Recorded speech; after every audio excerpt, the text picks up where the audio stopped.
மேலே அக்கறை கிடையாது. உங்களுக்கு தேவையான ஒரு ஆஃபீஸர் வந்து அந்த இடத்துல உட்காரணும் அப்படிங்கிறது தானே.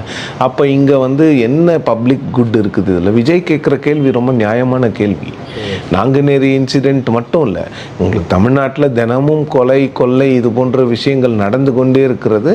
ஆனால் கவர்மெண்ட் அதை பற்றி கண்டுக்கிற மாதிரியே தெரியல. இந்த கவர்மெண்ட்டோட வீக்கஸ்ட் லிங்க் வந்து லா அண்ட் ஆர்டராக தான் நான் பார்க்குறேன். அது போலீஸ் கைகள் கட்டப்பட்டு இருக்கிறதா நீங்கள் நினைக்கிறீங்களா? அப்படி இல்லை, போலீஸ்க்கு வந்து ரொம்ப அதிகமான ஃப்ரீடம் கொடுத்துருக்குறாங்களோன்னு தோணுது இந்த கவர்மெண்ட்டில். அதனால தான் சட்டம் ஒழுங்கு வந்து கண்காணிக்கப்படவில்லை அப்படிங்கிறது என்னுடைய கருத்து. நீங்கள் வந்து ஜெயலலிதா போன்றவர்கள் இருந்தாங்கன்னா சட்டம் ஒழுங்கை வந்து அவங்க வந்து பவர்ஸை போலீஸ்க்கு கொடுத்தா கூட ஒரு சில வீட்டோ பவர்ஸை அவங்க கையில் வச்சுருப்பாங்க. அவங்க வந்து அவ்வளோ அழகாக அதை மானிட்டர் பண்ணுவாங்க. பட் டிஎம்கே கவர்மெண்ட்டில் வழக்கமாகவே லா அண்ட் ஆர்டர் வந்து கொஞ்சம் சரியாக இருக்காது.